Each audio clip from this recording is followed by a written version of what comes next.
a minha tela aqui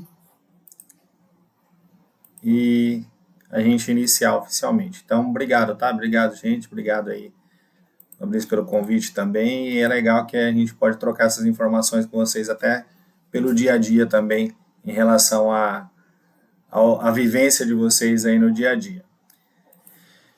Então vamos começar, tem bastante coisa, tá? É um pouquinho extenso, assim, não vai ser tão longo, mas é bastante informação. A gente vai falar sobre o medicamento, né? A gente, claro, vai citar, por exemplo, o paciente hipertenso, ele pode tomar o remédio da pressão normal se ele está com dengue? Uma pergunta importante aí.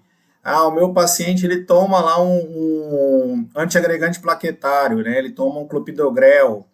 Ele vai tomar se ele tiver com dengue ou não, né? Então eu vou falar um pouquinho disso, vou explicar quando toma, quando não toma. Vou falar dos exames também, mas antes de falar exatamente sobre esses aspectos, eu queria colocar algumas características clínicas da dengue. Tá aparecendo para todo mundo, né? Eu acho que tá tudo ok aí, vocês estão conseguindo ver, né? Tudo certinho.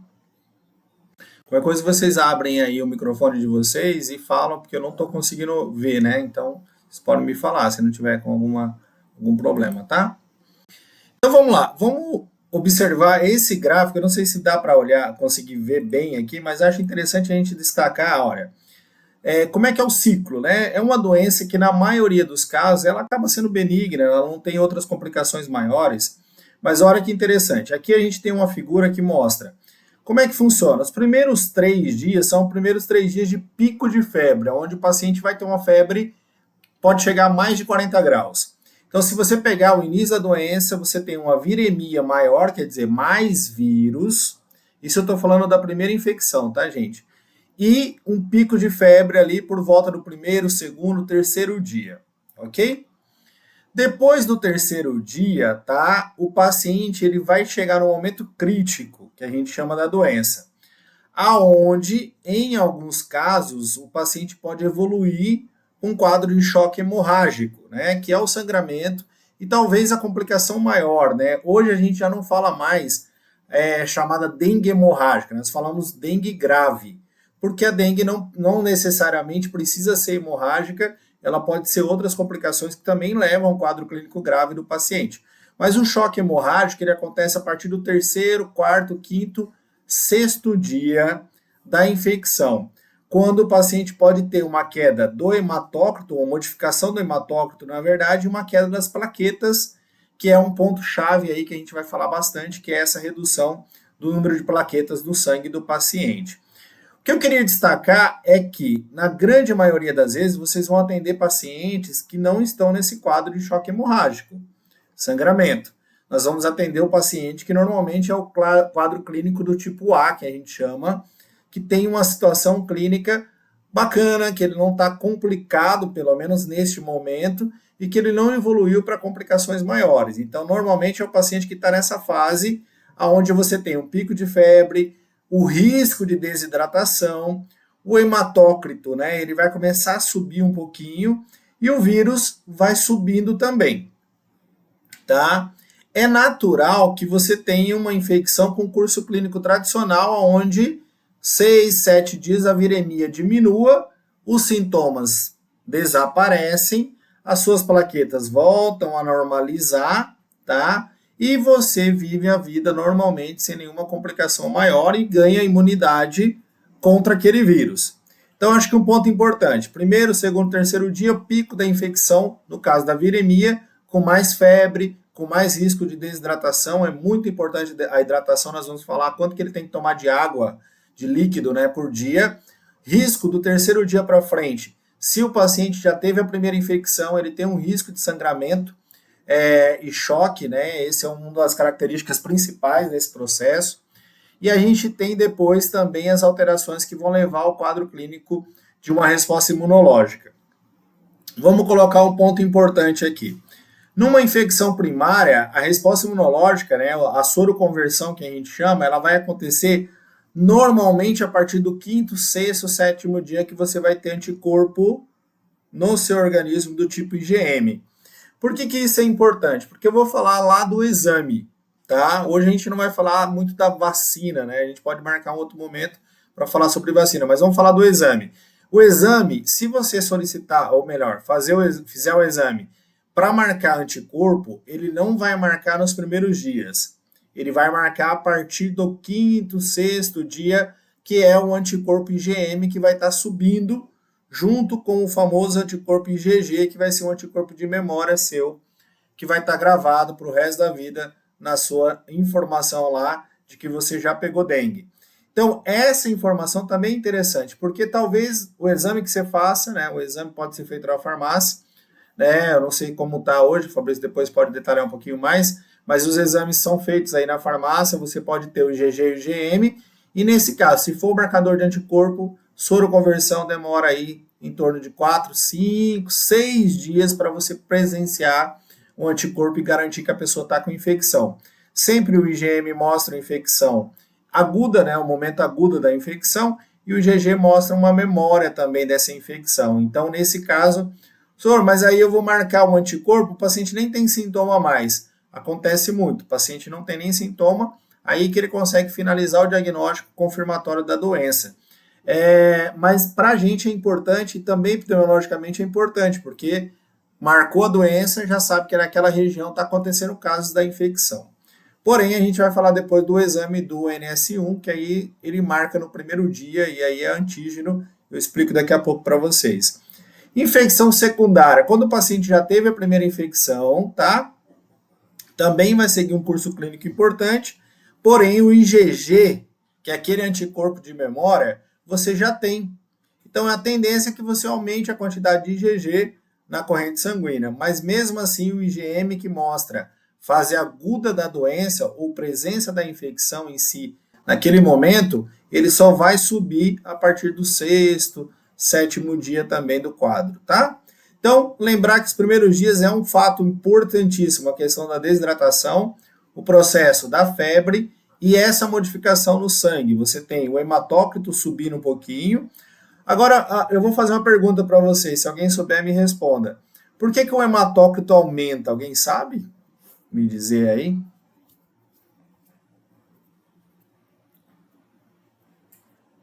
Alguém sugere alguma coisa?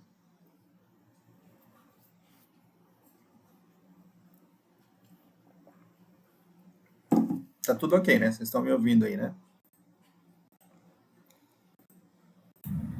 Estou acompanhando o chat aqui, mas... Ninguém sugeriu? Beleza, não tem problema. Ó, o que acontece, gente? Muitas vezes não é um aumento específico do hematócrito. É um aumento, uma desidratação que leva a um aspecto de presença maior de células no sangue. Então, por quê? Porque você tem menos líquido no meio. Professor, então, colocar aqui hemoconcentração. Isso, exatamente isso. Hemoconcentração. Então, acho que esse é um fato importante de destacar. Não é que aumenta, vai aumentar a massa, a célula vai ser produzida. Não, a célula não vai ser... A quantidade de células no total, se a gente fosse observar, ela não seria maior, mas você tem menos líquido, então concentra mais, e a presença no exame em si, né, dá o resultado como se fosse uma elevação do hematócrito. E nesse caso, né, com a desidratação, é um fato importante a gente destacar esse processo, porque ele pode levar a outras complicações.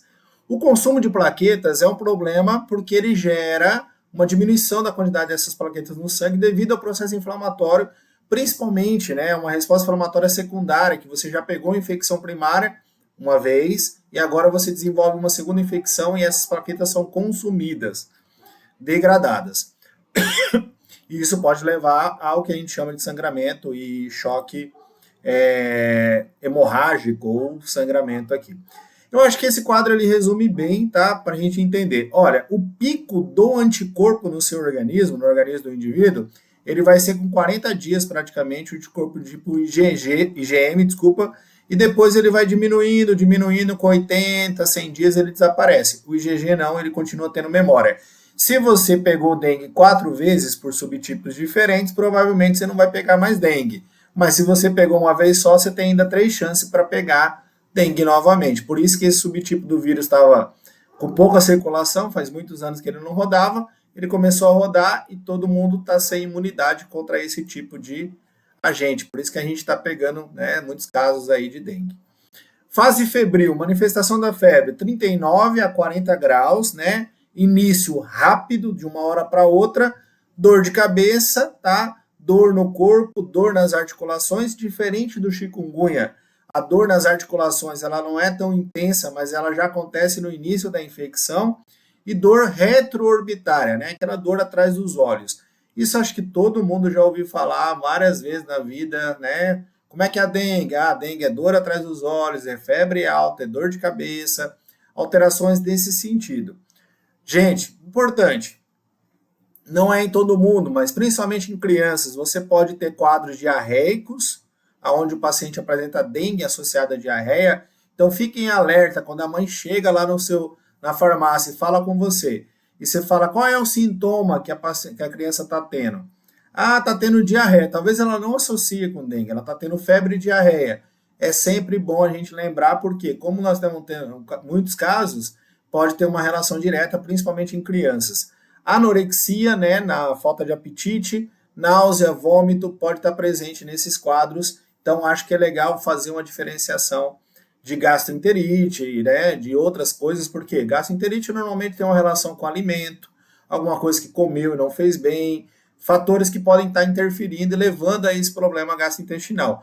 Na dengue pode acontecer, não é o mais comum, mas em criança o curso clínico é diferente. A gente não pode também considerar como o mesmo padrão para todo mundo, tá? Exantema, aquela vermelhidão pelo corpo, 50% dos casos, tá? Tem exantema maculopapular, que é aquela marcação, aqueles vermelhinhos, né? Pontos vermelhos. Normalmente no tronco, no rosto, incluindo planta dos pés e palma das mãos, e isso pode ser também acompanhado de prurido. Aí eu quero falar daqui a pouco qual é o antihistamínico que você vai usar para o paciente com dengue, e ele pode usar antihistamínico se ele tiver com esses sintomas, tá? Quando aparece esse tipo de sintoma? Normalmente depois que a febre começa a diminuir. É um clássico exantema viral, né? Infecção viral, febre alta, aí a febre começa a melhorar, a infecção vai diminuindo e aparece o sintoma de vermelhidão no corpo e exantema e coceira, ok?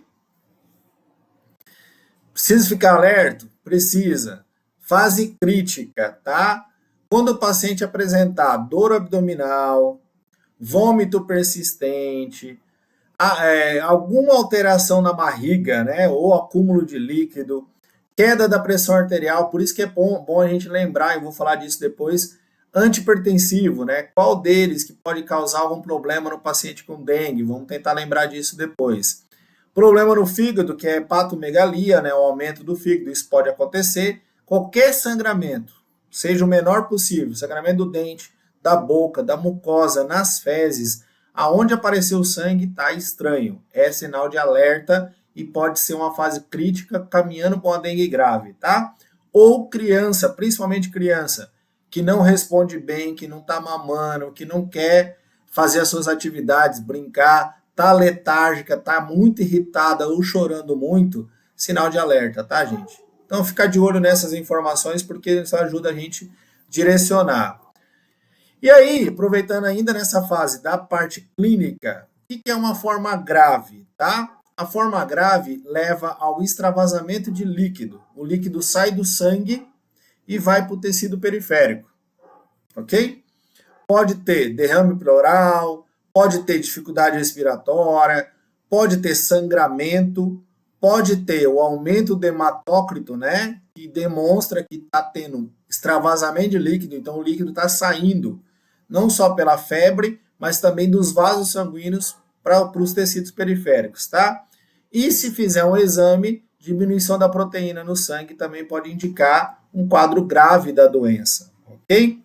Alterações e exames de imagem seria o ideal para fazer o diagnóstico também da função do fígado. Tudo bem? Alguma pergunta até aqui, gente?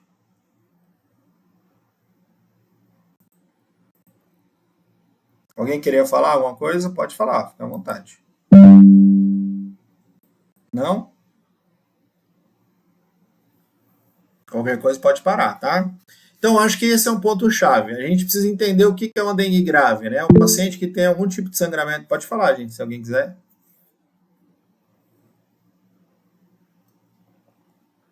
Não? Então tá. Qualquer coisa que mostre, por exemplo, alteração do grau de consciência, paciente que está tendo uma circulação anormal. O que é esse enchimento capilar, gente? Você percebe perifericamente que o sangue não está chegando, o paciente pode estar mais cianótico.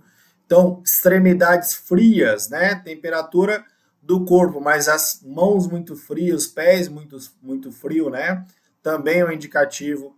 Ritmo cardíaco, né? Acelerado, batimento cardíaco alto, acelerado, pulso periférico pode estar mais fraco, acelerado, né? Ou alteração desse sentido. Aí, pressão arterial. Isso aqui é um ponto que eu vou bater lá na frente, mas eu queria já destacar. Qualquer queda da pressão arterial, principalmente se ela for acima de 40% do normal para aquele paciente. Só um destaque aqui, tá, gente? Não é que é o normal geral, né? É o normal para aquele paciente. Ele tinha uma pressão de 16/10 e agora a pressão dele está 11, 12.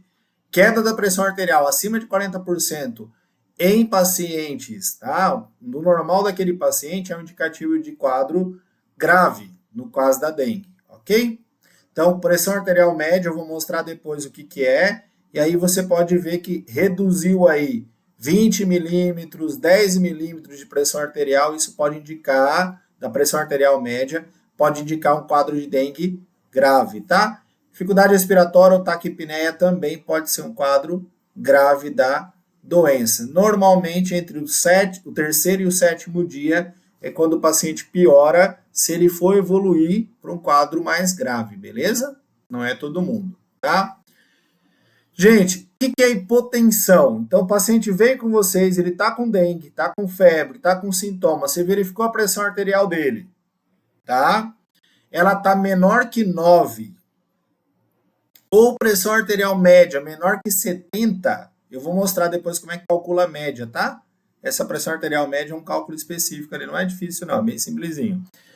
Qualquer situação dessa de pressão arterial sistólica abaixo de 90, tá? Ou pressão arterial que tem uma redução, né? A pressão arterial média abaixo de 70 é um sinal de hipotensão. Hipotensão indica quadro grave da doença, ok? Criança também segue o mesmo parâmetro. Então, eu coloquei para vocês aqui, olha. Pressão arterial sistólica pode ser determinada pela fórmula tal. Tem como fazer o cálculo aqui para avaliar, mas queda de pressão arterial, principalmente de forma brusca, tá? Perdeu aí, reduziu aí 40 pontos, né? 40 milímetros de Hg na pressão arterial, pode indicar quadro de choque ou perca de líquido que reduz aí a hipotensão e causa dano para o paciente.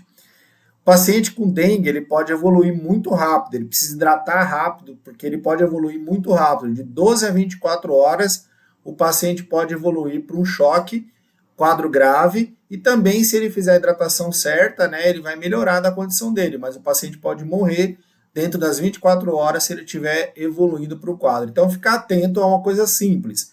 Verificar a pressão arterial. Está tendo queda da pressão arterial, para o paciente que já tinha uma pressão alta, mas agora ela está baixando, e ela está lá embaixo, 40 pontos a menos do que o normal, já é um sinal de alerta muito importante, tá, gente? Porém, se o paciente não evolui para um quadro grave, ele tem a fase de recuperação. O paciente passou pela fase crítica, terceiro ao sétimo dia, vai se recuperar tranquilamente, fazer hidratação, está urinando, sempre é muito importante perguntar se está fazendo xixi ou não, tá? O paciente pode ter aquele exantema cutâneo, que é muito característico, que corre prurido, né? Coceira é muito comum também nesses casos, tá? E, claro, tomar cuidado com outras coisas, porque o paciente pode pegar uma infecção pulmonar, porque ele está debilitado, e aí evolui para uma pneumonia. O paciente que pode estar debilitado, pegar uma infecção urinária.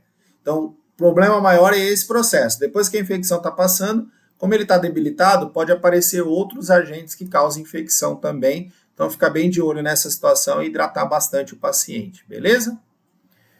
Na criança, o que a gente precisa tomar muito cuidado? 2 anos para baixo, isso é fato, todo mundo já sabe. Muito cuidado com o paciente que tem menos de 2 anos, porque ele pode ter irritabilidade, perder muito líquido, fica cansado, fica fraco, pode ter outras infecções secundárias, então esse é um grupo de risco muito grande. Criança que não se alimenta e não consegue tomar líquido, ou está com diarreia. Esse é um grupo de risco para hidratação em hospital, hidratação intravenosa. Senhor, eu posso dar um soro para ele? Até pode, gente, mas muitas vezes a criança não hidrata, ela não consegue tomar o volume do soro ideal. E aí, infelizmente, é hospital mesmo, é intravenoso, tá? E criança pode evoluir, como eu falei, de forma diferente. O sinal clínico pode não ser tão presente, por exemplo, a febre. A febre pode não ser tão forte, não tão alta, mas pode ter um quadro de diarreia associado. Então, quando chegar o paciente com vocês com febre, nessa época que nós estamos vivendo, você suspeita de dengue. Mas ele está com diarreia, não tem nada a ver com dengue. Tem, se for criança, pode ter, principalmente criança. Conversa, entenda, quanto tempo faz, começou quando? Ah, mas ele está com diarreia desde a semana passada e febre. Provavelmente não é dengue. A dengue tem um curso clínico de 7 dias. Tá? Pode ser um outro quadro infeccioso. Mas se começou nos últimos dias, não comeu nada estranho, nada de diferente, tá tendo casos ali na região dele, pensa na dengue, porque a gente pode suspeitar dela e, claro, o tratamento dela não vai atrapalhar outros tratamentos, se for necessário, ok? Beleza. Vocês perguntaram aí, a gente para um pouquinho. Gestante, tá? Gestante também trata de acordo com o estado clínico, né? Seguindo o mesmo modelo. Basicamente, hidratação, né? Hidratação é extremamente importante, mas tem que, claro, ficar muito de olho, porque na gestante existe um risco até maior dos sangramentos, né? Principalmente qualquer sangramento pode afetar muito o desenvolvimento do bebê e pode ser uma complicação extremamente grave, tá? Então, gestante com qualquer sangramento, independente do período gestacional, deve ser questionada por febre e deve ser encaminhada para o atendimento médico. Se tiver febre, automaticamente se encaminha, porque é muito perigoso. Além do sangramento, claro que é extremamente perigoso para essa mãe, necessário encaminhar para o atendimento médico da gestante, ok? Então, aqui tem um resuminho, né? Diferença de dengue, zika e chikungunya. Clinicamente, é muito difícil diferenciar, porque elas são doenças muito parecidas. Mas vamos colocar algumas situações. Por exemplo, né? A dengue, você tem evolução do 2º até o 7º dia, tá? O zika, você normalmente não tem febre. 1º, 2º dia não tem febre. Na dengue, você já tem a febre ali, 1º, 2º dia já começa a febre. O zika, a febre é no 2º, 3º dia. Mas isso confunde muito, é difícil de separar, tá? Exantema, na dengue, 3º dia para frente. No zika, 2º dia. No chikungunya, 2º ao 5º dia. Agora tem um ponto interessante. Na dengue você tem muita dor no corpo. Mas na dengue você não tem tanta artralgia, que é dor articular. No zika você tem dor articular. Tanto é que muitos pacientes ainda ficam com essas dores durante anos da vida, porque desenvolveram o tal do chikungunya e por isso ele tem dor articular, tá? Na dengue, a dor articular ela é leve, no chikungunya ela é normalmente moderada a intensa, ok? Conjuntivite na dengue não tem, zika 90% dos casos e chikungunya em 30% dos casos. Todo mundo vai ter dor de cabeça, isso não tem como fugir, tá? Risco de hemorragia na dengue, chikungunya é bem raro acontecer, ok? E aí tem as outras alterações, tá? Comprometimento neurológico acontece no zika, na gestante a gente acompanhou o quadro de diminuição, né, da estrutura cerebral de crianças, né, muitas vezes, por causa do zika vírus aqui, tá? Então é uma das alterações que pode acontecer. Queda das plaquetas, normalmente na dengue é o principal, chikungunya pode acontecer, mas na dengue é o principal. E leucócito. A leucopenia é muito comum, por quê? Porque é uma doença viral, você precisa de célula para combater. Quem lembra lá da resposta imunológica, vai lembrar que as células que atacam, né, vírus, normalmente são células citotóxicas, que destroem células que estão lá presentes do vírus. O vírus está dentro da célula, então eu faço o quê? Eu mato aquela célula para matar o vírus junto. Então é normal que você tenha uma leucopenia. Por quê? Porque no começo, leucopenia é queda, você tem um ataque muito grande dessas células contra esse vírus, e nessa guerra você vai diminuindo a quantidade de leucócitos, que são os guerreiros aí que vão morrendo. Então, natural que você tenha essa atividade também durante esse processo.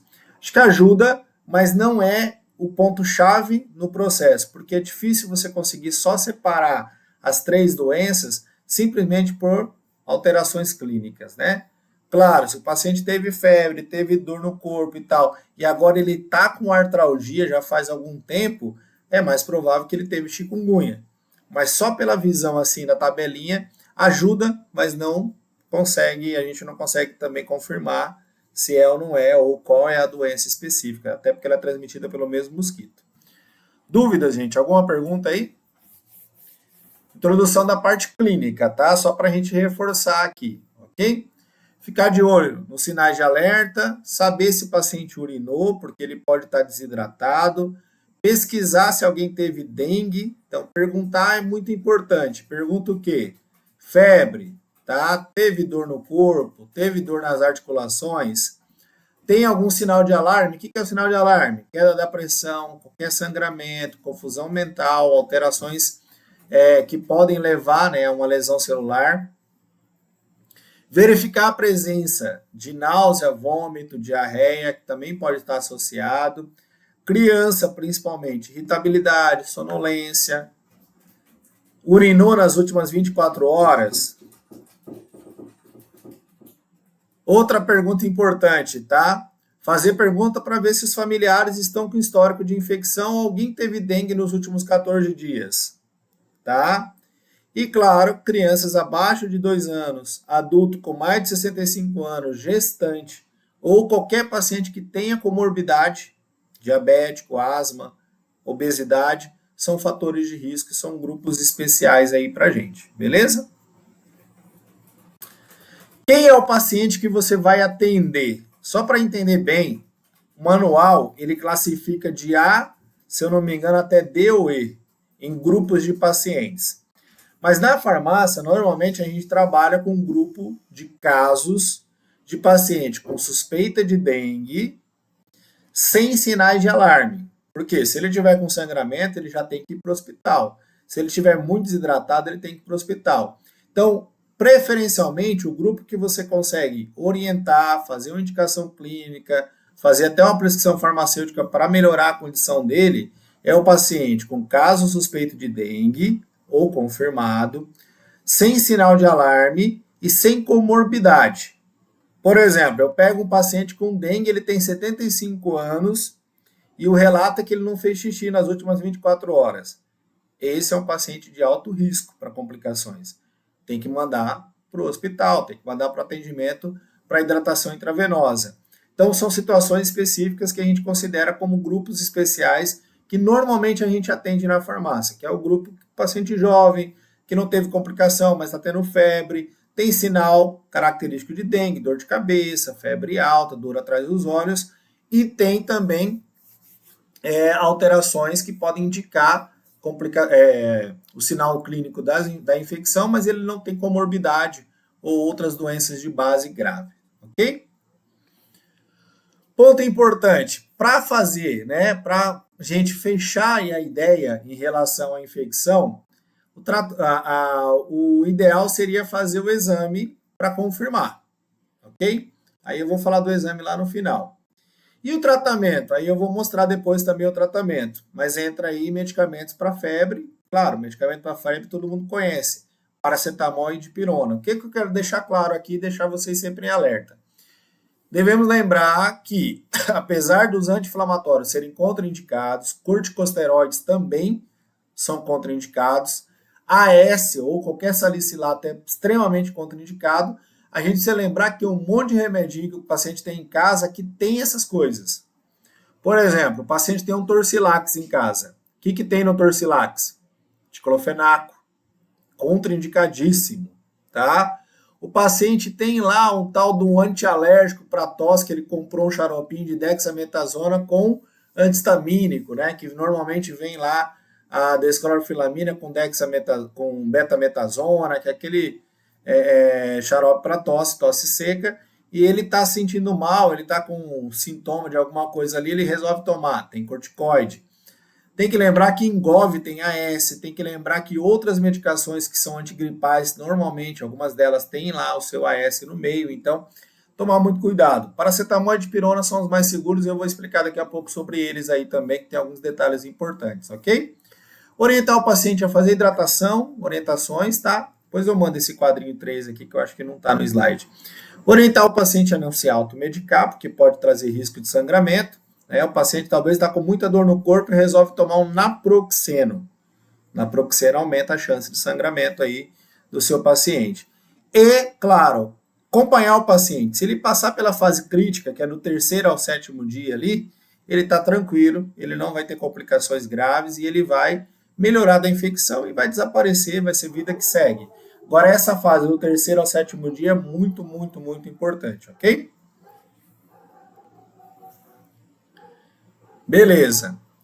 Outra coisa importante, nós precisamos trabalhar no problema, né? Que é combater o mosquito. Então, eliminar os criadouros, usar repelente, gente. Isso aqui acho que é a coisa básica, todo mundo sabe, mas todo mundo deve usar. Se está tendo caso na família, se está tendo caso com os vizinhos, naquele bairro, usar o repelente porque ele diminui. Né? Eu estava vendo até uma discussão que eu achei até interessante. Por que não se distribui repelente pelo SUS, né? Para proteger os pacientes, já que é um dos mecanismos de proteção. Nós poderíamos usar o quê? Usar tela repelente na cama, mas dificilmente alguém põe mosquiteiro na cama, não é? Outra coisa, o mosquito tem alguns horários do dia que ele acaba picando mais a gente, então tomar cuidado, claro, nesses horários, mas o repelente seria uma opção. Então, claro que o SUS não distribui, mas na farmácia tem, você pode orientar o paciente a fazer o uso do repelente, tá?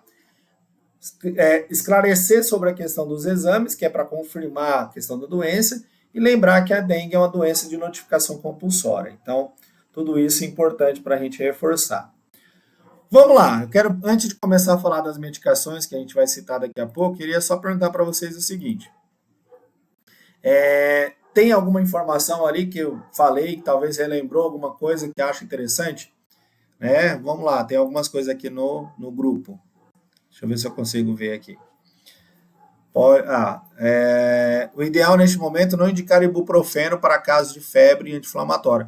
Exatamente, eu acho que nesses períodos a gente precisa trabalhar com paracetamol e com dipirona.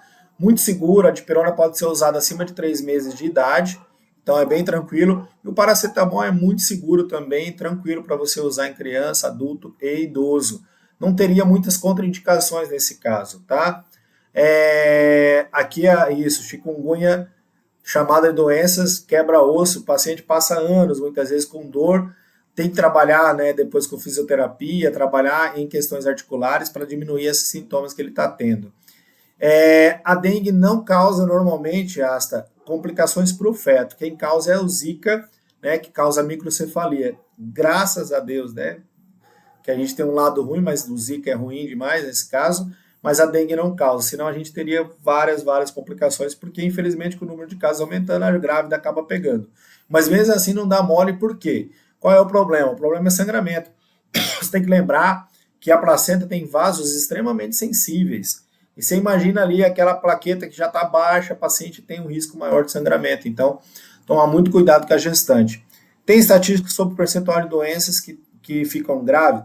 Asta, o número ainda é pequeno, eu posso mandar isso depois, eu até vi um trabalho que fala um pouco sobre isso, mas assim, depende muito do subtipo do vírus, depende muito da região que ele está atingindo e se as pessoas lá já tiveram infecção. Mas o percentual é relativamente pequeno, tá, de uma infecção que leva a uma complicação mais grave, né? Acho que mais de 90% dos casos são casos leves, que são quadros que você consegue trabalhar tranquilamente. Em relação à hipertensão observada na farmácia, outros sintomas muito acentuados com a conduta. Hipotensão, desculpa. Denise, hipotensão é por falta de líquido. Então, acho que a conduta principal é hidratar o paciente. Então, se o seu paciente ele é hipertenso, você já está sabendo dele, ele acompanha ele, a pressão dele sempre foi 15/10. Aqui nós não estamos preocupados com a pressão alta por enquanto, tá? Eu estou preocupado porque ela era 15/10 e agora ela caiu para 12. Sem ele fazer nada de diferente, por causa da dengue. Então já é indicativo que ele está desidratando ou que ele está perdendo líquido, extravasando do vaso para os outros tecidos. E esse extravasamento de líquido leva a complicações maiores. Então esse paciente vai ter que hidratar. Hidratar de que forma? Intravenoso. Outra coisa, o paciente está fazendo o tratamento certinho, a pressão dele estava controladinha, ela deu uma queda agora, ou ele está tendo muita hipotensão ortostática, levantando e passando mal. Isso também pode ser um indicativo de que a pressão dele está ficando baixa devido ao quadro febril de desidratação que leva e devido ao extravasamento de líquido para os tecidos. Então, a conduta básica aí nesse caso é hidratar não só oral, mas intravenoso, tá? Vou mostrar aqui como é que eu hidrato oral. Vocês recomendaram o paciente? Tem uma recomendação básica, gente. Normalmente, nós hidratamos com 30 ml por quilo de peso. No caso do paciente adulto, né, criança também, mas adulto principalmente, ele vai tomar 60 ml por quilo. Sendo que 60 ml por quilo, 1/3 é soro. E o resto pode ser outros líquidos. Ok? Então, tem 2 exemplos, tá? Aqui tem um e eu fiz um aqui do ladinho. Vamos lá. Um paciente de 70 quilos, tá? Ele vai tomar 60 ml por quilo, que dá 4,2 litros, quer dizer, 4 litros e 200 ml, tá? Então, nas primeiras 4 a 6 horas, ele tem que tomar 1 litro e 400 de soro. 1/3 disso. Quer dizer, 1/3 do total. E 2,8 litros restante de outros líquidos. Água, suco, que ele conseguir tomar. Soro de reidratação oral não é substituído por Gatorade. Soro de reidratação oral não pode ser substituído por água de coco. Ok? Porque muitas vezes a gente acha que é a mesma coisa, que pode tomar água de coco que tá bom, ou Gatorade que tá bom. Não pode substituir. Soro tem a quantidade ideal de substâncias, né, de eletrólitos ideal para aquele paciente. Então, lembrar, é 60 ml por quilo, 1/3 disso, soro, o restante outros líquidos. Hidratação oral, caso o paciente consiga tomar, tá, gente? Paciente que não consegue tomar, intravenoso, não tem jeito. Criança, né, menor de 13 anos nesse caso, segue um padrão parecido, 1/3 de soro, 2/3 de outros líquidos, tá? Mas aí tem uma regrinha aqui, até 10 quilos, tá? 130 ml por quilo. De 10 a 20, 100 ml por quilo. E acima de 20, 80 ml por quilo. Senhor, por que a criança que pesa menos tem que tomar mais líquido? Porque normalmente é mais jovem, a pele, né, o próprio organismo perde mais líquido, porque a pele é mais permeável e, consequentemente, desidrata muito mais fácil. Você tem desidratação muito mais rápido com criança, com bebezinho, do que, por exemplo, com indivíduo adulto aí, ok? Tudo bem na hidratação, gente? Compreenderam aqui o cálculo? Não? Sim? Beleza, então. Lembrar que é adulto 60. Na dúvida, criança, você bota de 80 para cima, tá, gente? Por quilo de peso. Tá? Quando o paciente tem que ser internado, que a gente chama de grupo C e D, qualquer paciente que tenha sangramento ou queda da pressão demonstrando choque, tá? Qualquer paciente que não come, não ingere líquido, qualquer paciente que tenha alguma alteração respiratória, qualquer paciente que tenha alguma complicação e prejudique ele de conseguir ser atendido novamente na unidade de saúde, eles recomendam que interne. Pacientes que têm diabetes descompensada principalmente, hipertensão descompensada, ou insuficiência cardíaca, ou é asmático, ou anemia falciforme, tá? Então, são situações que podem indicar o paciente ter necessidade de ir ser internado, tá? Claro, professor, e a plaqueta? A plaqueta é um marcador extremamente importante, queda brusca da plaqueta, principalmente abaixo de 50 mil, tá? É indicativo de alteração, não, de risco de sangramento. Então, é necessário talvez a internação do paciente, ok? Vou mostrar aqui só como é que é o cálculo da pressão arterial média, tá? Professor, lá tá falando que se cair 40% da pressão, eu preciso saber esses 40%. é um cálculo simples. Normalmente são 4 pontos da pressão, né? 4 pontos que a gente fala seriam 40 pontos, né? E a gente não está trabalhando aqui com 12 por 8, né? Estamos trabalhando com 120 por 80. Então, como é que eu calculo a pressão arterial média? Não sei se alguém já fez isso, mas basicamente a pressão sistólica mais 2 vezes a pressão diastólica dividido por 3.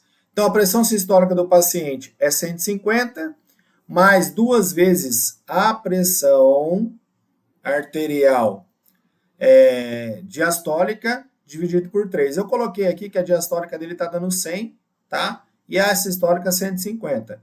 Pressão arterial minha deu 116, a pressão arterial média, tá?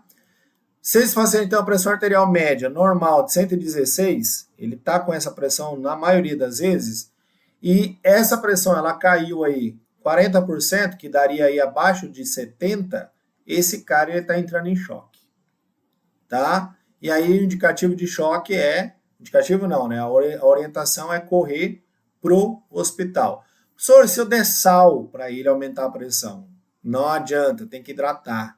É falta do líquido. Pode perceber que esse cara fizer um hemograma, o hematócrito dele vai estar lá em cima porque tem pouco líquido no sangue, tá? Então, hipotensão provavelmente deve ser recomendado o paciente ser internado. Gente, e aí entra um ponto importante que eu já ia falar depois, mas eu vou aproveitar a chance. Esse paciente tem que ser suspenso o diurético dele, tá? Vou olhar aqui para vocês para a gente conversar. Acho legal a gente trocar essa ideia aqui. Vamos lá, eu vou falar disso depois, mas eu vou reforçar agora. Se eu tenho um paciente que ele está tendo queda da pressão arterial, ok? E você percebeu que ele perdeu 40% da pressão ali, de uma pressão que já era alta, né? Ele caiu 40%, 40 pontos abaixo, basicamente, da pressão. Por causa da dengue, né, que ele está tendo, esse cara, se ele toma diurético, o outro antihipertensivo ainda não, mas se ele toma diurético, ele tem que parar de tomar o diurético naquele momento, tá, gente? Porque, acho que é claro, né, o diurético vai eliminar mais líquido, e aí vai piorar o quadro. E, claro, ser encaminhado para o hospital para fazer hidratação intravenosa. Então, depois eu vou falar, paciente hipertenso, toma um remédio normal, não toma? Tem algumas condutas que a gente precisa pensar. Se o paciente está tendo queda da pressão arterial, por causa da desidratação, o diurético não é interessante. Combinado? Manda as dúvidas, tá, gente? Aí. Bem legal a gente colocar as informações. Todo mundo entendeu? Pressão arterial média, ficou claro o que é? Professor, mas eu não quero fazer isso não, eu quero só olhar a pressão dele, deu 15 por 10, e agora tá dando, caiu ali de 15, caiu para 11. Se você percebeu 4 pontos a menos da pressão arterial do seu paciente, que já era acostumado a verificar com você, indica que ele procura atendimento na unidade de saúde aí para poder fazer uma hidratação e melhorar da sua condição, ok? Não adianta eu fazer nenhuma conduta, vou ser bem sincera, a não ser que ele hidrate muito por via oral, que ele tome bastante líquido, que você consiga fazer que ele tome, mas mesmo assim ele pode passar mal pela queda da pressão arterial, ok? Vamos lá, dengue e hipertensão. Então, tudo isso aqui é remédio para pressão, nós não vamos ficar falando aqui de beta-bloqueador, clonidina, tralazina, hidroclorotiazida, captopril, que acho que todo mundo conhece muito aí dessas medicações já, né? Outro dia a gente faz uma aula só de antihipertensivo, mas o que é a ideia, tá? A ideia é dizer isso.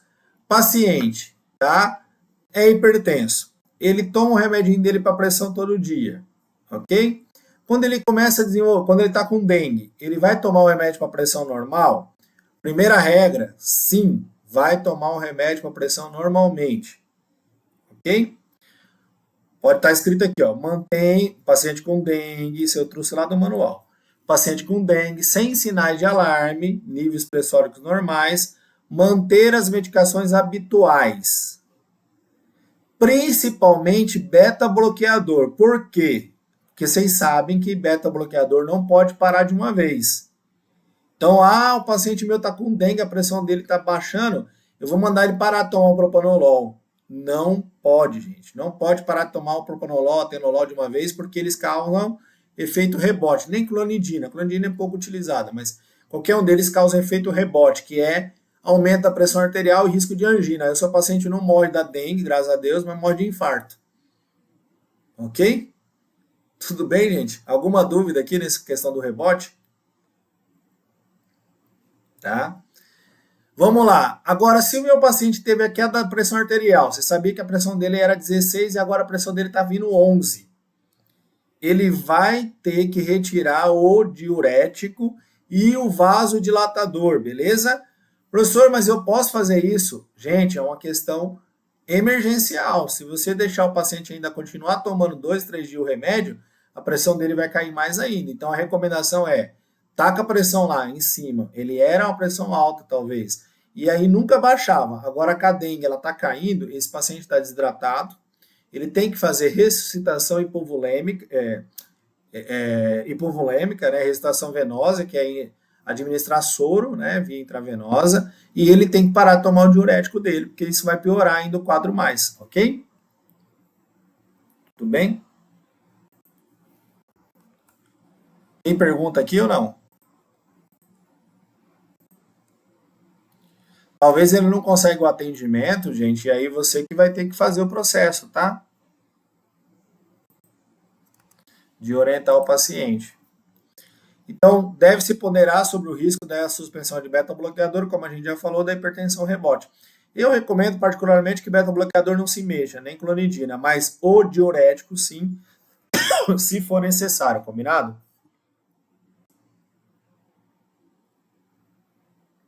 Vamos lá, acho que deve ter alguma dúvida aí, não tem não? Nada? Tudo certinho? Entenderam lá a diferença da pressão arterial? A pressão arterial média caiu 40%, significado clínico é que ele está com um quadro mais grave, tá? Ou se você não fez a média, tá olhando a pressão e ela reduziu aí 3, 4 pontos para baixo, do nada, sem ter outro fator ali, é um indicativo também grave desse quadro. Eu suspendo o quê? Suspendo o diurético, tá, gente? Beta-bloqueador não, mas diurético é importante suspender, o vasodilatador também. Tudo bem? Nenhuma dúvida aqui? Então vamos avançar um pouquinho. Tá, beleza. Eu tinha falado da hipertensão, tudo bem? Agora eu vou falar só um pouquinho da gestante que a gente já citou, tá? A gente já colocou lá atrás, né? Quanto mais próximo do parto a mãe for infectada, maior é a chance do recém-nascido apresentar um quadro de infecção de dengue. Pode transmitir dengue para o recém-nascido, a vantagem, ou melhor, né? Não sei se é vantagem, mas o ponto é que normalmente, né?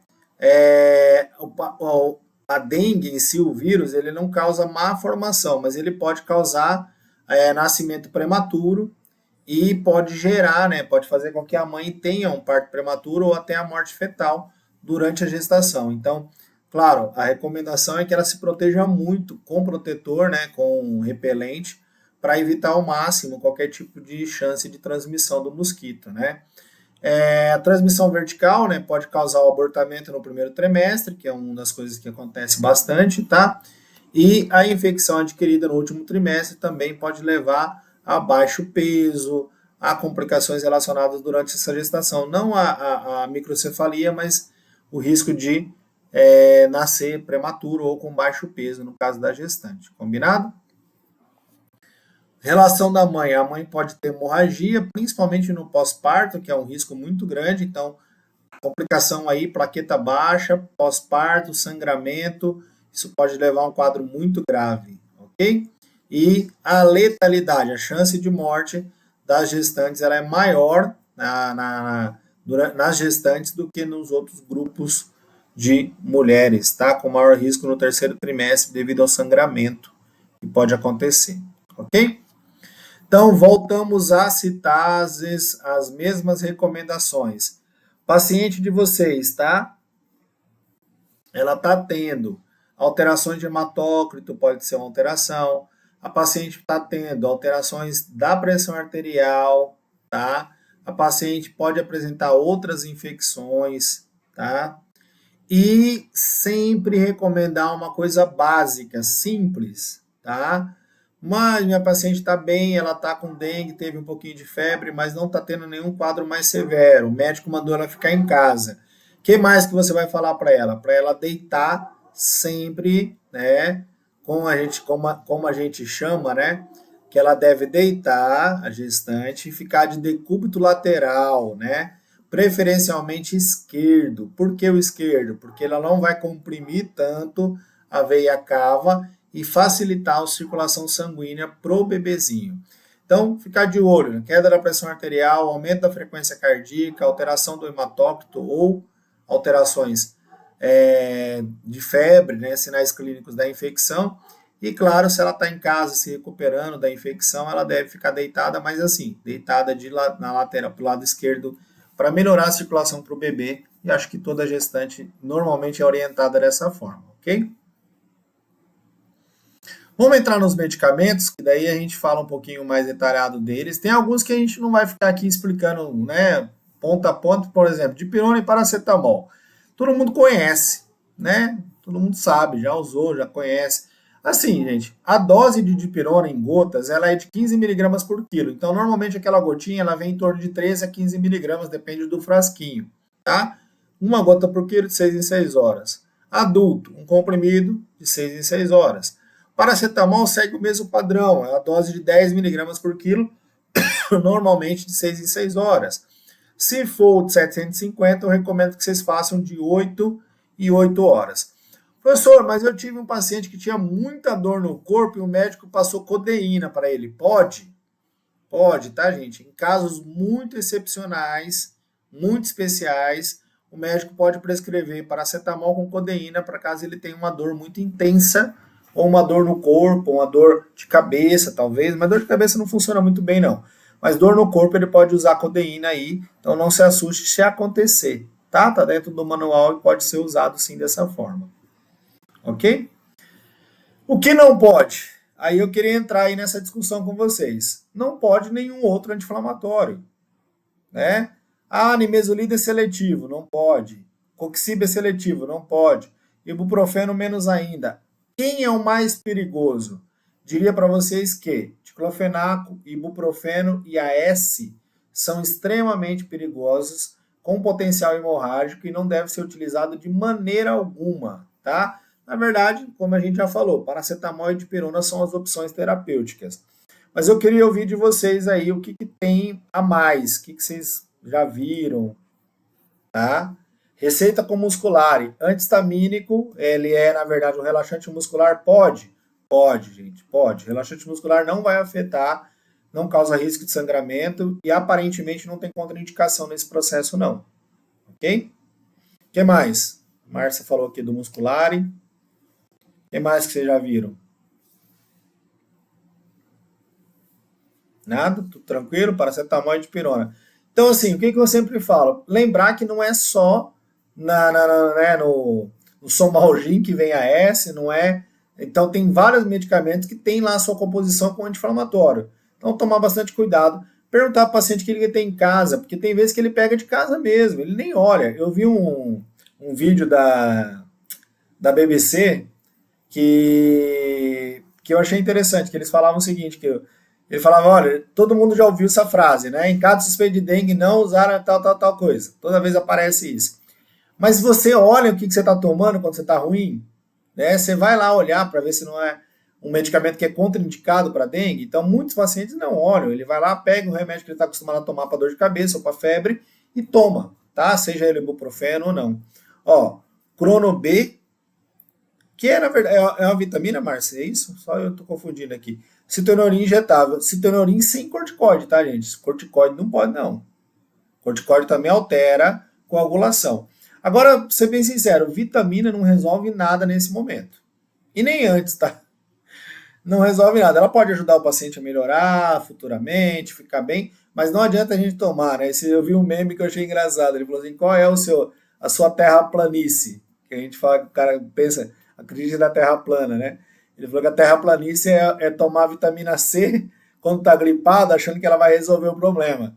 Que a gente está acreditando como se a Terra fosse plana, a mesma coisa. Tomar vitamina C achando que ela vai resolver o problema. A vitamina pode ser interessante, mas ela não resolve tanto o problema porque não vai ajudar nesse processo, tá? Mas não impede que você indique, não impede que você oriente, não impede que o paciente possa usar, porque eu sei que no futuro, né, ele vai ter uma melhora clínica e isso vai ser benéfico para o organismo dele, até porque ele vai estar debilitado também, né? Então, pode ajudar até a diminuir a chance de outras infecções secundárias. Então, continue fazendo a indicação das vitaminas sem problema nenhum. Ela só não vai curar a dengue do paciente porque ela não tem essa função. Vamos falar aqui da loratadina, do antialérgico? Vamos lá. Eu vou falar do antialérgico, mas antes do antialérgico tem o vômito, tá, gente? Quando o paciente está com vômito, 3 medicações, eu vou colocar uma quarta, que é legal. Vômito, metoclopramida, bromoprida ou dimendrinato. Também acho que não precisamos explicar com tantos detalhes assim, porque é um medicamento muito comum. Metoclopramida, bloqueador dopaminérgico, 10 miligramas de 8 em 8 horas. O paciente vai usar se necessário, se ele tiver vômito, ok? Só adulto, acima de 12 anos, não usa metoclopramida abaixo de 12 anos, causa alterações motoras. Se alguém quiser saber, me pergunte o que é, mas causa tremor, causa alterações motoras, então não é recomendado. Bromoprida, acima de 1 ano, eu vou falar pela minha experiência, não gosto tanto da bromoprida assim, recomendo acima de 2 anos. Não recomendo acima de 1 ano, tá? Mas na bula está acima de 1 ano. Então pode usar em criança, 4 vezes por dia nessa dose que eu coloquei para vocês aí. Dimendrinato acima de 2 anos, porque causa muita sonolência, pode ser usado em criança, 4 vezes ao dia. O que eu posso usar acima de 6 meses? Vamos lá, essa pergunta eu vou fazer para vocês. O que eu posso usar que pode ser usado acima de 6 meses? Me ajudem aí.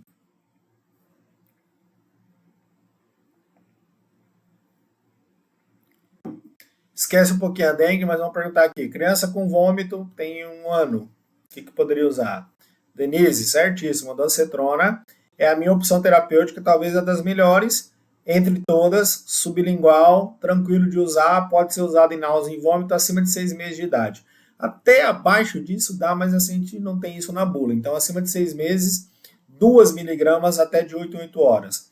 Se for acima de 2 anos de idade, já pode chegar até 4 miligramas. Então, Vonal, Silvana colocou aqui, Denise também. Então, entraria na minha lista aqui, tá? Mas eu coloquei o basicão lá, olha, bromoprida, dimendrinato e Plasil, tá? Se você quiser indicar um Vonal, uma Ondansetrona, tranquilo, tá? Sem problema nenhum, é uma opção terapêutica muito boa. Beleza, vômito a gente consegue combater. Agora tá vomitando demais, toma o remédio e vomita. Aí é injeção. Intravenosa, hospital. Não tem como a gente controlar só com remédio oral. Combinado? Coceira. Gente, todos os antistamínicos podem ser usados. Tá? Eu destaquei 2 aqui, mas assim, não é obrigatório que seja um dos 2. Desclorofilamina, primeira geração, causa sono. Pode ser bom. O paciente dorme, descansa, tá de boa. Cetrizina, segunda geração, normalmente não causa sono, mas pode colocar uma desloratadina, uma loratadina, pode tranquilamente, tá, gente? Antihistamínico. Mas quando? Normalmente começa a coceira 36 horas, 3 dias, na verdade, até, após o início da infecção. E ela dura de 36 a 48 horas. Então, é a fase do exantema, que é do 3º, 4º, 5º até o 7º dia. Você vai falar para ele fazer banho frio para amenizar a coceira, usar pasta d'água e tomar um antihistamínico. Senhor, antihistamínico com corticoide? Nem pensar. Corticoide diminui a cascata de coagulação e pode causar um risco de hemorragia. Então, não usem corticoide, beleza? Antihistamínico puro. Segunda geração para não dar sono, loratadina, desloratadina é ótimo, sem problema nenhum, ou Alegra, fexofenadina, tranquilamente. Combinado? Volto aqui com vocês. Pergunta aí. Tem alguma coisa que vocês queriam ver? Por exemplo, aqui é básico, né? Eu tenho lá de pirona, paracetamol, tenho a utilização do medicamento para vômito, pode ser em criança o Vonal, o Ondansetrona, e o antihistamínico, pode ser de primeira ou segunda geração, preferência para segunda geração, e ele vai acontecer ali a partir do 3º dia o exantema. Então aí você vai começar a tratar durante 4, 5 dias com o antihistamínico, tomando aí 1 vez ou 2 vezes por dia. Combinado? Antihistamínico é MIP, se quiser até prescrever, pode prescrever. Ok, isso é sintomático, né? Não tem nada que a gente possa usar para tratar. Mas aí, loratadina, hidroxizina também entrou na minha lista, eu já falei da loratadina, pode ser utilizado para criança e para adulto, e aí a gente tem a dose de 10 miligramas, que é uma vez por dia para diminuir a coceira, ok? Nenhuma pergunta aqui, nada. Não sei se tem alguma coisa que ficou pendente. Tem mais algum sintoma que vocês queriam saber, se é necessário fazer o tratamento, alguma coisa que vocês viram? Vamos lá, vamos ver se a gente troca essa informação aí. Diarreia, se o paciente tiver com diarreia, posso usar repositor de flora? Sim, sem problema nenhum. Estou inventando da minha cabeça aqui, mas se tiver alguma coisa, vocês coloquem pra gente. Agora vem aquelas perguntas-chave, tá? O meu paciente toma AS. E ele toma AS todo dia. E agora ele está com dengue. Tá? Ele toma AS ainda ou ele para de tomar um AS? Essa é uma das perguntas.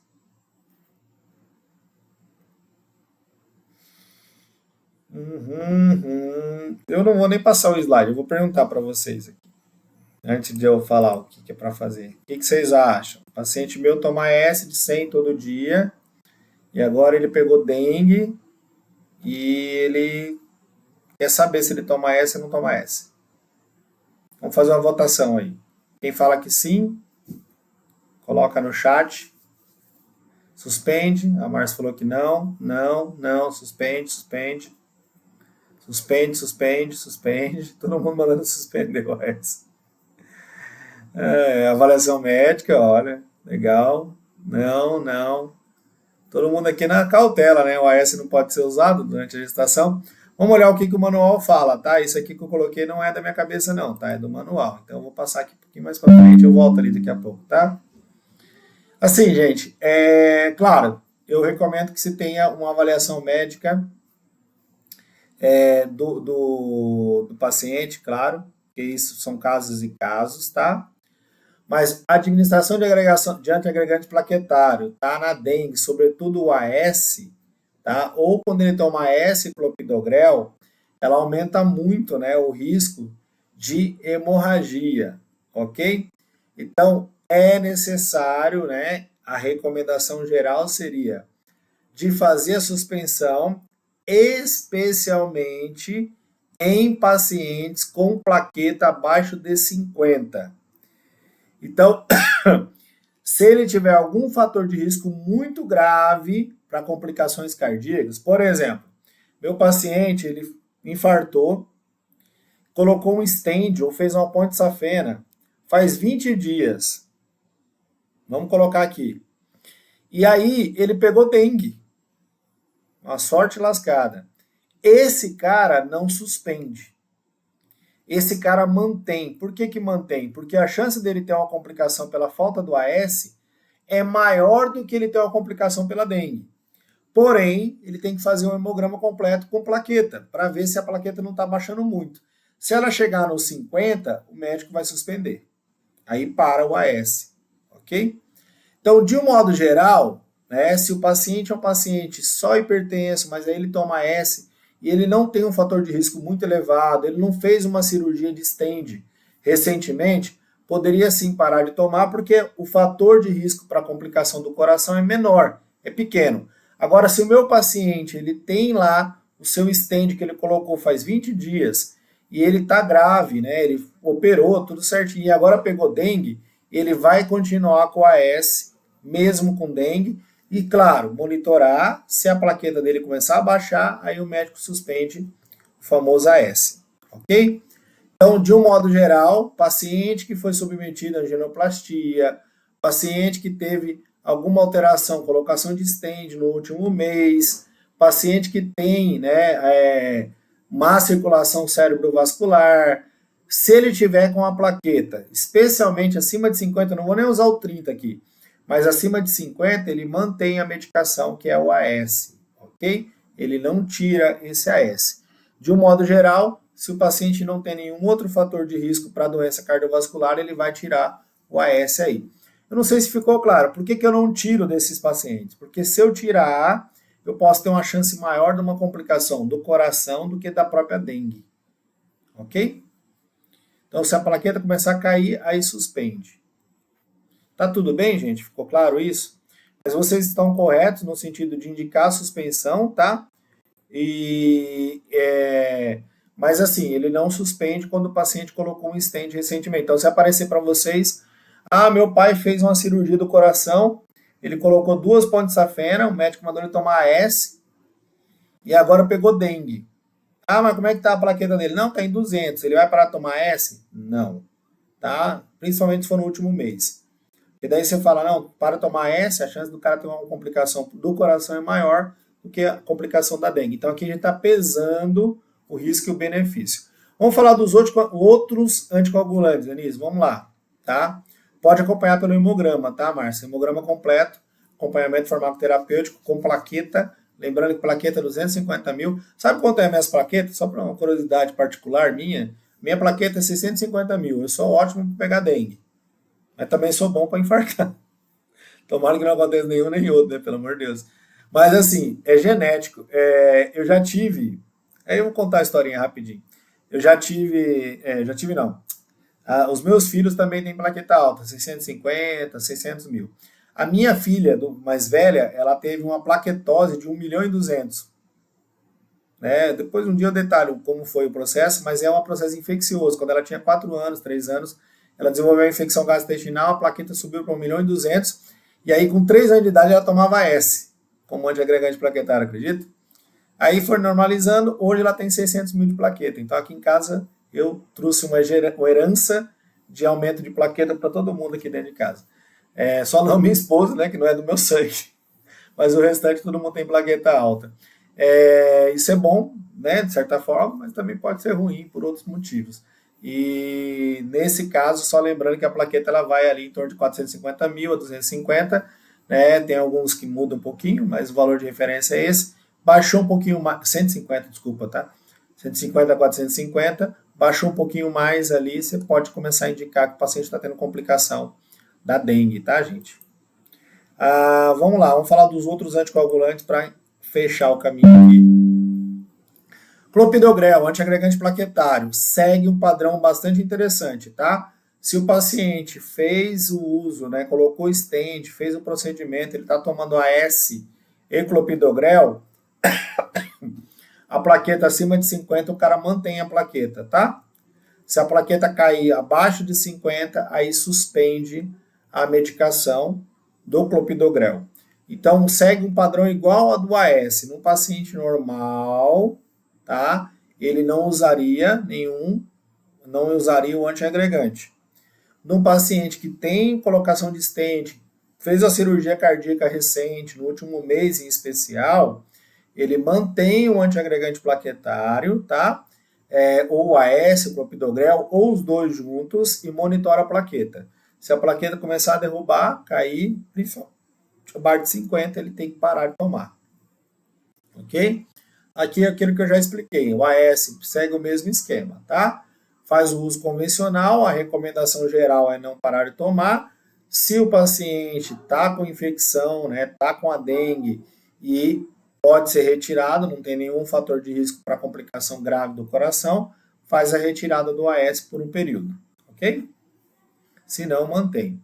E varfarina é outra pergunta, também segue um padrão parecido, tá? Considerando aqui que a varfarina é um anticoagulante, não um antiagregante plaquetário, é um pouquinho diferente, tá?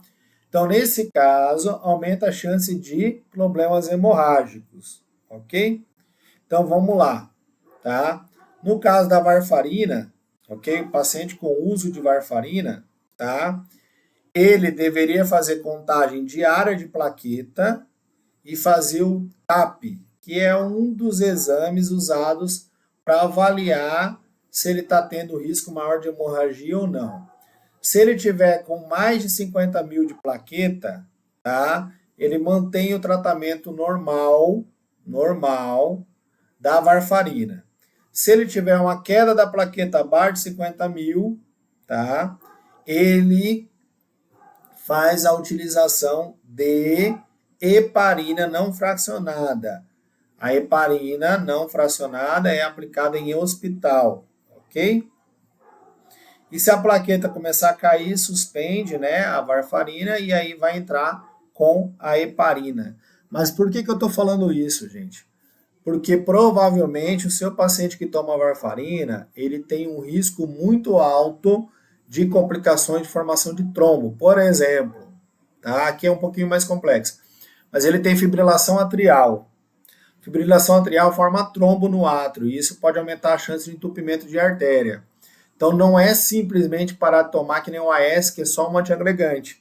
Há possibilidade que ele tenha uma situação mais grave, que ele tenha um quadro clínico mais severo, e no caso da varfarina ele só vai fazer suspensão quando ele estiver abaixo de 50.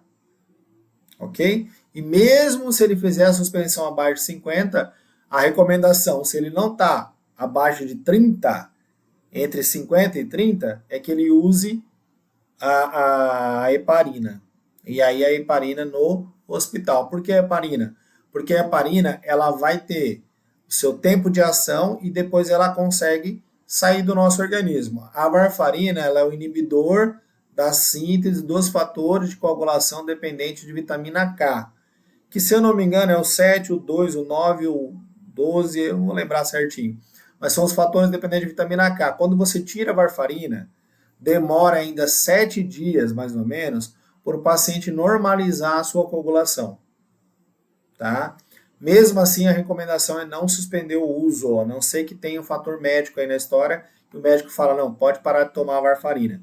Porque o risco cardiovascular acaba sendo maior, a não ser que a plaqueta também esteja abaixo de 30, aí é outra história. Aí tira tudo, ok? Tá claro, gente? Isso, vou falar disso, mas vai valer para o outro também, tá? Para o próximo. Se não ficou claro aí, vocês me parem e a gente explica, tá? Então não tira a varfarina do meu paciente, tá, gente? Monitora a plaqueta, tá acima de 50, mantém. 30 a 50 vai internado, toma heparina, abaixo de 30 para com tudo. Aí tira a varfarina da história. E se ele toma Pradaxa, Xarelto, Rivaroxabana, Dabigatran, que eu gosto muito desse nome, Dabigatran, tá?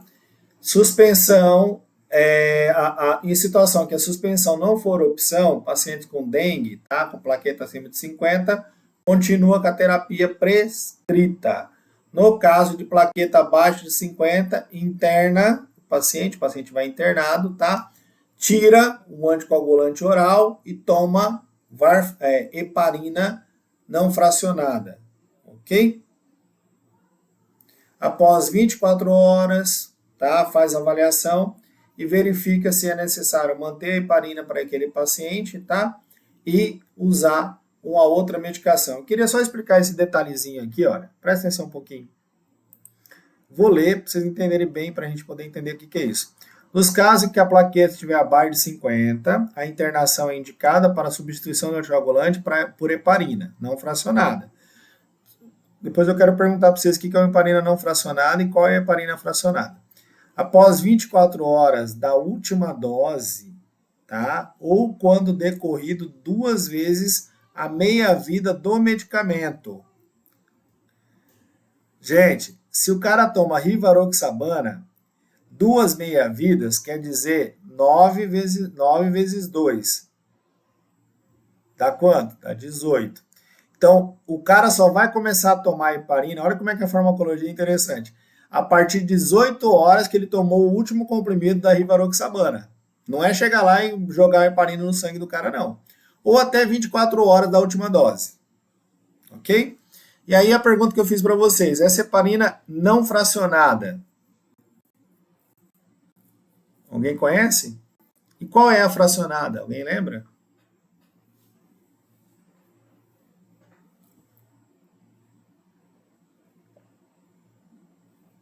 Não? O Márcio falou que não lembra. Fracionada é a heparina de baixo peso molecular, é a Clexane, né? O Clexane, a enoxaparina. Exatamente. No hospital, a enoxaparina é muito interessante ambulatorialmente, mas, por exemplo, um cara grave, né, uma situação dessa, que tem problema no coração e tal, ele não vai ficar em casa tomando heparina, ainda mais com dengue. Ele precisa monitorar ali o tempo todo.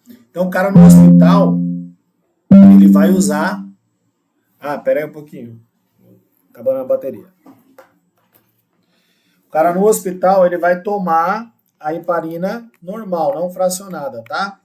E aí, só lembrando que ele não vai chegar no hospital e já tomar heparina. Ele vai precisar ainda esperar 24 horas para poder fazer o uso da heparina, combinado? É só uma orientação, sei que vocês não vão atender o paciente aí num ambiente hospitalar, se for o caso também, né, já sabe mais ou menos essa informação. Mas é legal a gente entender. Então, regrinha, tá? Regrinha. Essa regrinha aqui não muda o tratamento do paciente, não muda. Continua tomando a medicação normalmente, a não ser que ele baixe de 50 mil. Se ele baixar de 50 mil, hospital, lá troca. Troca por heparina não fracionada. Mas qual heparina? Quanto tempo depois? 24 horas depois da última dose. Ok? Regra geral, em caso de sangramento moderado a grave, as medicações antiagregantes devem ser suspensas como parte de sua abordagem. Gente, isso aqui vale para tudo. Olhei para o paciente está tendo um sangramento na boca e ele toma heparina, ele toma Pradaxa, Xarelto, ele toma, sei lá, Varfarina, ele toma S, suspende, tá? Porque sinal de alerta, sangramento é sinal de alerta grave. Então, nesse caso, suspende, tá? De um modo geral, aquilo que a gente já falou, né? Recomendação, se ele toma anticoagulante, anticoagulante mantém normal, a não ser que a plaqueta comece a baixar demais, ultrapasse o faixa dos 50, aí o hospital suspende o anticoagulante, faz uso de heparina. Se baixar de 30, aí tira a heparina e aí tenta mediar a situação da plaqueta baixa. Tudo bem?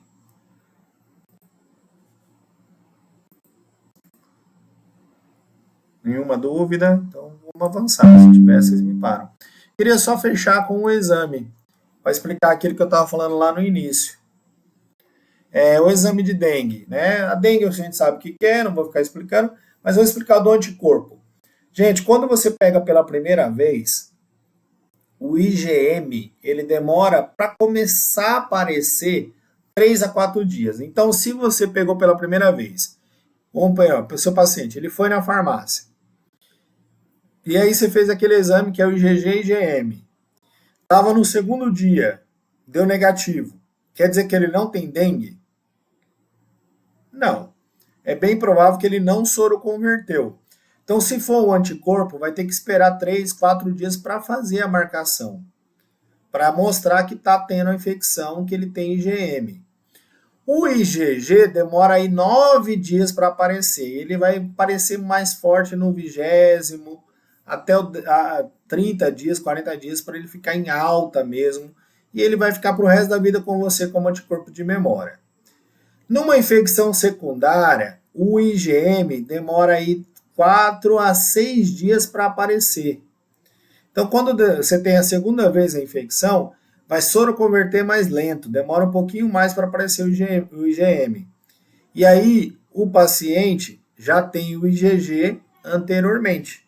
Eu sei que é um pouquinho confuso, mas o IgG já é de memória. Então, se você teve uma vez, sempre vai estar com você esse IgG.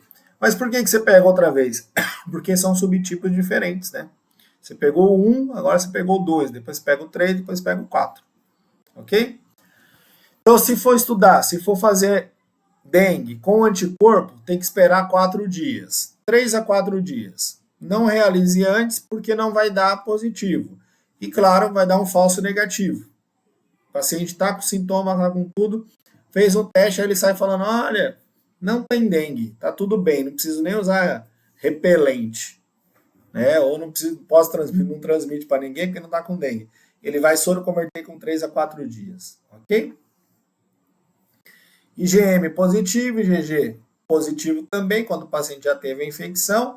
E, claro, sempre orientar o paciente a seguir as recomendações básicas da dengue aqui para evitar, né, transmissão. Orientação do paciente, não tem as orientações que a gente já falou, hidratação, tudo certinho. E acima de 4 dias você já consegue marcar com anticorpo na infecção primária, ok?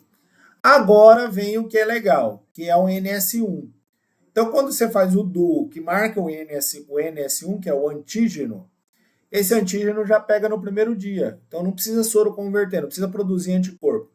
Então, você marcou um NS1, primeiro dia, positivou, resultado positivo, está com dengue. Ah, mas não deu IgM. IgM só vem com 3 a 4 dias. E o IgG só vem com 9 dias. Então, é bem mais legal para você entender o curso da clínica da doença, saber se o paciente está com infecção naquele momento, qual tipo de teste? NS1 é o mais interessante. Professor, mas eu não quero saber, eu quero só notificar, porque aqui está tendo caso, então eu posso ter pego dengue, eu tive febre, agora eu já estou com 5, 6 dias. Posso fazer anticorpo? Sim. NS1 vai dar positivo? Não. A partir do 7º dia, provavelmente ele não dá mais positivo, porque a infecção já acabou, já foi embora. Então, NS1 não aparece, aparece IgG e IgM, combinado? Tá? Então, qualquer paciente com sintoma de dengue, posso fazer o dengue do NS1? Sim, ele vai mostrar se o paciente está com infecção naquele momento ou não, ok? Resultado básico, positivo NS1, infecção pelo vírus e ativa a infecção, tá? Ativa. IgM, infecção recente, e IgG, memória da sua infecção que você já teve em relação ao vírus da dengue, ok?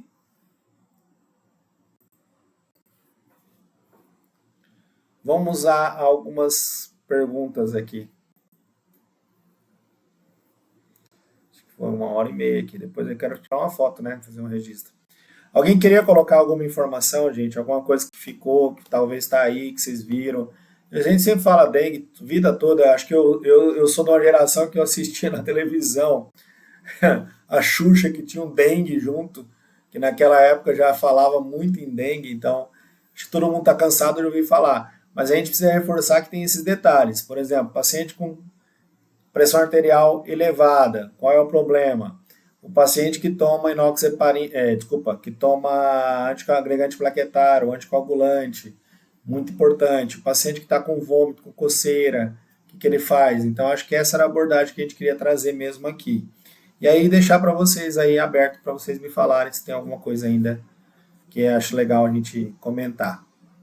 Espera aí que tem uma pergunta aqui, vamos lá. Na minha época da graduação, eu falava muito em prova do laço.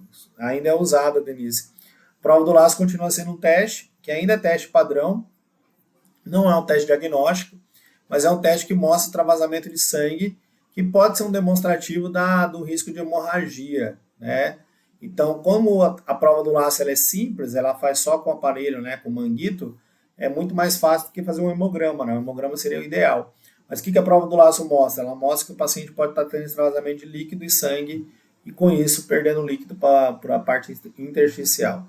Ah, legal, olha, o Kaká, né, perguntou sobre complicações da dengue, meningite, cefalite, síndrome de Guillain-Barré, pós-dengue. Sim, é uma possibilidade. A meningite é muito rara, a encefalite, né, o processo inflamatório é uma das possibilidades, pode acontecer. Mas a Guillain-Barré, para quem não conhece, Guillain-Barré é uma doença autoimune que normalmente é pós-viral. Então, eu não conheço muitos casos de Guillain-Barré com dengue, mas eu já vi casos relacionados à Zika e ao chikungunya. Então, são doenças virais, né, arboviroses semelhantes, e aí o paciente tem, após a infecção, né, o desenvolvimento de um quadro de produção de anticorpo que ataca a bainha de mielina. A bainha de mielina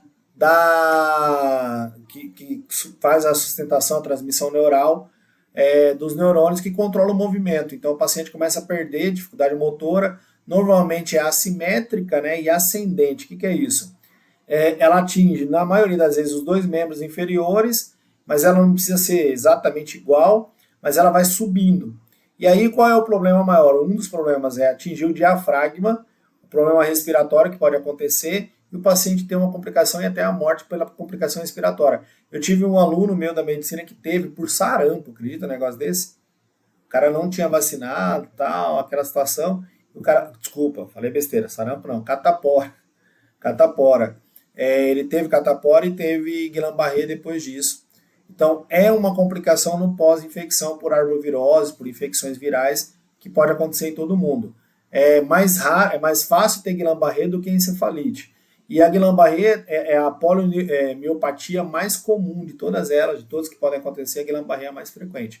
E aí afetou o sistema respiratório, o paciente pode ter uma complicação grave. Então, parestesia, formigamento, né, das pernas, dificuldade de andar, falha do movimento, coisas desse sentido, manda para o hospital, tem que ser avaliado. Ainda mais se o paciente conta que ele teve infecção semana passada, tá? Então isso é importante mesmo, bem legal essa colocação. O que mais, gente?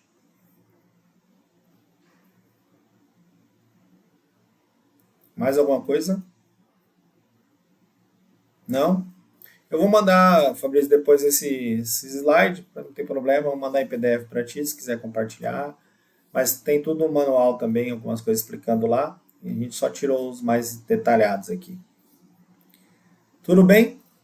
Nenhuma dúvida, nenhuma pergunta? Então, acho que é só agradecer aí pela oportunidade de fazer um registro, né? Eu queria fazer uma foto nossa aqui para a gente poder registrar, quem quiser aparecer também. Então, vamos lá. Eu vou marcar aqui, vou tirar aqui. Quem quiser aparecer, abre aí. Quem não puder, não tem problema. A Denise queria falar alguma coisa? Não? Então, 1, 2, 3 e... Pera aí. Beleza. Foi já. E aí, assim... Pode falar, fica à vontade. Queria agradecer, né, aí... E que aula, né, gente? A gente pensa que dengue é facinho e tudo mais, mas tem muito detalhe que a gente precisa estar atento aí, né? E, como sempre, o professor Juarez veio aí e trouxe pra gente. Obrigado, professor Juarez. Fica à disposição aí, tá, Luiz? Quando quiser chamar, é bem legal. Para mim também é um aprendizado, tem coisa que a gente acaba esquecendo, né? No dia a dia tem que revisar, né, anticoagulante, alguma coisa, a gente fica sempre na dúvida ali também, então é sempre bom a gente dar uma aula também para poder aprender mais. E para vocês aí, tomara que dê tudo certo, que essa epidemia de dengue possa ser controlada também, que ninguém fique doente, né, nenhum familiar também, que vocês possam cuidar dos pacientes de vocês de forma tranquila, sem nenhum risco, né, orientando tranquilamente, lembrar lá de perguntar para o paciente o que ele já tomou, o que ele toma, né, coisas que ele tem em casa que pode ser até muito perigosa, né, no caso da dengue aí. Então, fica à disposição, tá, gente? Valeu. Abração para todo mundo. É isso aí. Queria agradecer também a presença de todos que estão aí, né? Que bom. Foi muito bom. Gente. Valeu, gente. Valeu. Obrigado. Boa noite a todos. Boa noite.